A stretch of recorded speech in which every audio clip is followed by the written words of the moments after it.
Salut, c'est Hugo, j'espère que vous allez bien. Alors on est à 2 jours du second tour de l'élection présidentielle. Aujourd'hui on va donc comparer les programmes d'Emmanuel Macron et de Marine Le Pen. Alors au début j'avais pensé avec mon équipe à faire une vidéo qui montre les différences et les points communs entre les deux candidats de manière exhaustive sur quasiment tous les sujets. J'ai réalisé assez rapidement que ça donnerait soit une vidéo 5 heures trop longue, soit trop simpliste. Du coup changement de format, j'ai choisi de me centrer sur 10 différences majeures dans leur programme, ce qui me semblait être donc un bon équilibre. N'hésitez pas évidemment à vous abonner si ce n'est pas encore le cas. Il y a plein de belles choses qui arrivent sur cette chaîne au-delà de la présidentielle, sur plein d'autres sujets, les reportages aussi qu'on va reprendre dans les prochains jours. J'ai très hâte de vous montrer tout ça et on est donc parti sans plus tarder avec le premier point. Alors la première chose sur laquelle Emmanuel Macron et Marine Le Pen sont en désaccord total, c'est au sujet de l'Union européenne. On a d'un côté Emmanuel Macron qui est un pro-européen convaincu, qui souhaite renforcer les liens de la France avec l'Union européenne, que ce soit en matière de défense, d'économie,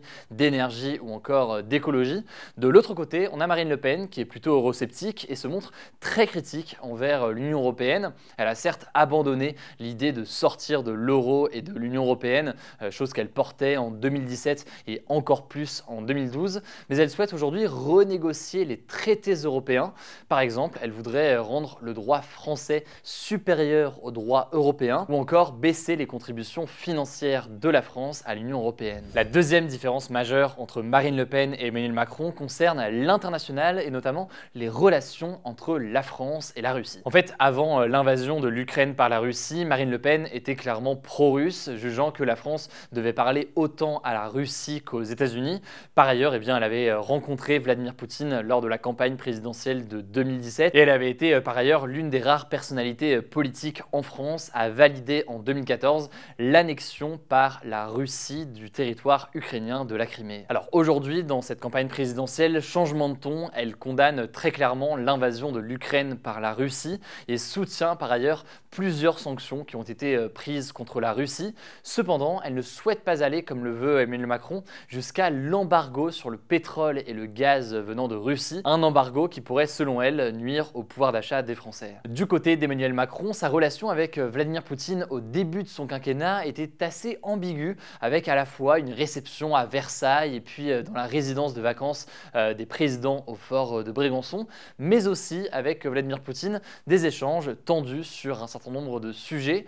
Aujourd'hui, vous l'avez sûrement suivi dans nos résumés d'actualité sur YouTube ou Instagram, mais le président candidat souhaite continuer de sanctionner fortement la Russie, fournir par ailleurs des armes à l'Ukraine et assume pleinement que la France fasse partie de l'OTAN, cette alliance militaire donc menée par les États-Unis avec de nombreux pays européens, tout en poussant par ailleurs pour la création d'une armée européenne. Quant à Marine Le Pen sur cette question de l'OTAN, elle souhaite, elle, sortir du commandement intégré de l'OTAN. La troisième différence majeure entre le programme du candidat de La République En Marche et celui de la candidate du Rassemblement National, c'est au sujet de l'immigration. Sur ce sujet-là, Marine Le Pen est bien plus radicale qu'Emmanuel Macron. Elle souhaite réduire drastiquement l'immigration et c'est réellement au cœur de son projet, et ce maintenant depuis des années et historiquement au sein de son parti. Pour ce faire, elle veut modifier la Constitution, donc la loi suprême du pays, pour pouvoir appliquer son programme. Elle propose par exemple de réserver certaines aides sociales aux Français ou encore d'accorder la priorité dans le cadre d'une offre d'emploi ou encore d'un logement aux Français par rapport aux étrangers, ce qui serait forcément un changement majeur pour des millions de personnes en France. De son côté, même s'il parle moins d'immigration que son adversaire, Emmanuel Macron a malgré tout proposé certains changements visant à réduire l'immigration illégale. Il souhaite par exemple accélérer les décisions pour les demandes d'asile afin d'expulser plus rapidement donc ceux qui n'ont pas le droit à l'asile en France. Il veut aussi mettre fin au recours, ce qui veut dire que si l'État refuse une première fois une demande d'asile, eh bien la personne étrangère doit quitter le pays directement. Voilà donc les différences majeures des deux candidats sur ce sujet. Quatrième différence marquante désormais entre les deux candidats, c'est au sujet des institutions. Vous l'avez peut-être vu d'ailleurs lors du débat mercredi.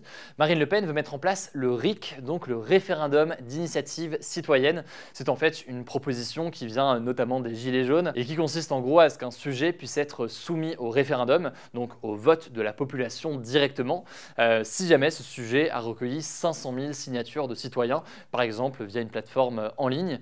De son côté, Emmanuel Macron n'est pas favorable à ce RIC, à ce référendum d'initiative citoyenne. Et plus largement, là c'est important de comprendre que Emmanuel Macron et Marine Le Pen ont deux approches différentes dans leur manière d'exercer le pouvoir s'ils sont élus. En gros, Marine Le Pen pourrait avoir du mal à obtenir une majorité de députés à l'Assemblée nationale, car le mode d'élection est historiquement moins favorable aux partis d'extrême droite. Du coup, elle pourrait tenter de gouverner par référendum. Concrètement, ça veut dire contourner le vote des élus et faire voter ses projets majeurs sur l'immigration, par exemple, par la population directement via ces référendums. Le problème, c'est que selon de nombreux juristes, Marine Le Pen pourrait avoir des difficultés à faire passer certaines de ces lois par référendum, comme le référendum qu'elle souhaite proposer sur l'immigration, qui pourrait être contraire à la Constitution, donc à la loi suprême du pays. Je ne vais pas rentrer là-dessus dans les détails, parce que c'est forcément des éléments assez techniques et d'un point de vue juridique, mais si vous voulez plus d'informations, comme d'habitude, vous le savez, pour comprendre le débat là-dessus, je vous mets des liens directement en description. Cinquième différence, ça concerne l'économie, sujet sur lequel Emmanuel Macron et Marine Le Pen sont là aussi sur deux visions différentes. Le président sortant est plutôt libéral et de son côté, eh bien Marine Le Pen est plutôt protectionniste. En gros, elle souhaite globalement limiter les échanges commerciaux avec l'étranger pour protéger davantage les entreprises françaises de la concurrence. Et elle souhaite aussi nationaliser plusieurs entreprises, donc faire en sorte qu'elles deviennent des entreprises gérées directement par l'État. Le sixième point de désaccord que je voulais souligner, c'est quelque chose que vous avez sûrement là aussi vu ces derniers jours dans l'actualité, celui de l'âge de départ à la retraite. En gros, Emmanuel Macron souhaite que les Français travaillent plus longtemps. Il considère en fait que l'espérance de vie s'allonge aussi. Son programme mentionne le chiffre de 65 ans, mais il s'est dit prêt à le modifier éventuellement à 64 ans. Je cite, s'il y a trop de tension. Et sur les retraites, au-delà de cet allongement, il souhaite par ailleurs garantir une pension de retraite minimale à hauteur de 1 100 € par mois.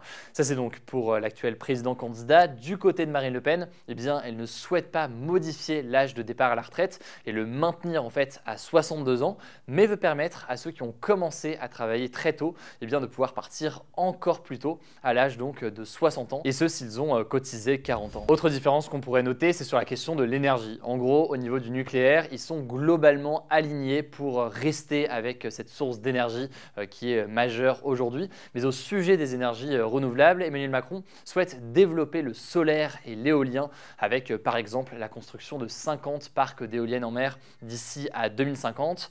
Marine Le Pen de son côté s'oppose fortement aux éoliennes. Elle juge que ça pollue notamment les paysages et si elle est élue, eh bien, elle n'en construira plus aucune et démantèlera toutes celles qui sont déjà construites. Il y a par ailleurs des différences évidemment sur les sujets environnementaux, forcément un sujet majeur qu'on a beaucoup traité de notre côté sur la chaîne, au-delà de la simple question de l'énergie. Je vous voulais plus d'informations sur les différences de vision sur l'environnement. Je vous mets plusieurs liens vers des vidéos qu'on a réalisées notamment directement en description. On passe à la huitième différence de programme majeur entre Marine Le Pen et Emmanuel Macron. Elle concerne les mesures pour les jeunes. Alors, même si leurs programmes ont quelques similitudes, comme le refus que le RSA, donc ce revenu pour les personnes précaires, soit étendu aux 18 à 25 ans, ils proposent quand même des choses assez différentes pour les jeunes. Marine Le Pen propose par exemple de supprimer les impôts sur le revenu pour tous les moins de 30 ans, quel que soit par ailleurs leur niveau de revenu, et de rendre gratuits les trains pour les moins de 25 ans aux heures creuses. De son côté, le candidat de La République En Marche propose plutôt de mettre en place une aide financière pour les jeunes de 16 à 25 ans qui ne sont ni étudiants ni salariés,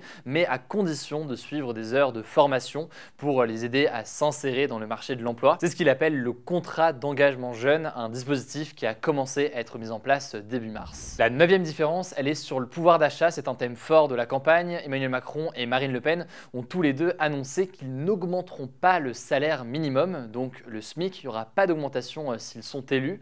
En revanche, tous les deux comptent instaurer des mécanismes pour inciter les entreprises à augmenter les salaires. Et c'est là qu'on peut y voir une différence. Marine Le Pen propose que pendant 5 ans, lorsqu'une entreprise augmente de plus de 10% le salaire d'un salarié, eh bien, elle n'est plus à payer de cotisations sociales sur cette augmentation de salaire.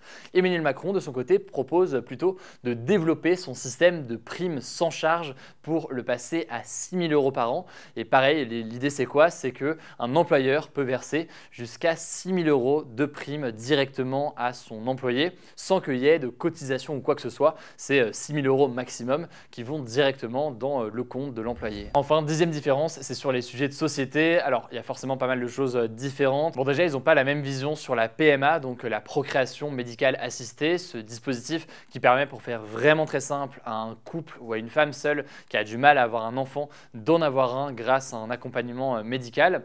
Emmanuel Macron est pour, il a même fait passer une loi sous son dernier mandat pour l'élargir à toutes les femmes, y compris les couples de femmes. De son côté, Marine Le Pen est contre la PMA pour toutes. En revanche, elle n'a pas affirmé qu'elle supprimerait la loi si elle devenait présidente. Ça, c'est pour les différences. Cela dit, on peut noter qu'ils sont tout de même tous les deux opposés à la légalisation de la GPA, donc le fait qu'une femme porte un enfant pour un autre couple de parents, et ils sont par ailleurs tous les deux contre la légalisation du cannabis. Voilà donc pour cette vidéo. Pas évident forcément de résumer deux programmes en quelques minutes et de faire émerger comme ça les différences de vision. J'ai essayé donc d'en faire ressortir un maximum ici, sachant que vous le savez, pour en savoir plus, eh bien, cette vidéo vient en complément de tous les autres contenus qu'on a eu l'occasion de faire ces derniers jours à l'occasion de cette élection présidentielle, les interviews des candidats, les décryptages des programmes, etc. Par ailleurs, il y a pas mal de comparatifs qu'on a fait, notamment sur Instagram. Vous pouvez voir sur notre compte Instagram différents comparatifs de programmes sur pas mal de sujets. N'hésitez pas évidemment à vous abonner, ce n'est pas encore le cas, pour nous soutenir et pour ne pas louper les vidéos suivantes au-delà de la présidentielle, comme je le disais en début de vidéo. Enfin, si jamais ça vous intéresse et que vous voulez vivre cette soirée électorale dimanche avec nous, je refais un live sur Twitch avec mon équipe encore dimanche. Ça se passe donc sur ma chaîne Twitch Hugo Décrypte. On annoncera les résultats en direct à 20 h et on débriefera aussi évidemment tout ça, le nom du compte, le nom de la chaîne, c'est Hugo Décrypte. N'hésitez pas, prenez soin de vous, prenez soin de vos proches et on se dit à très vite.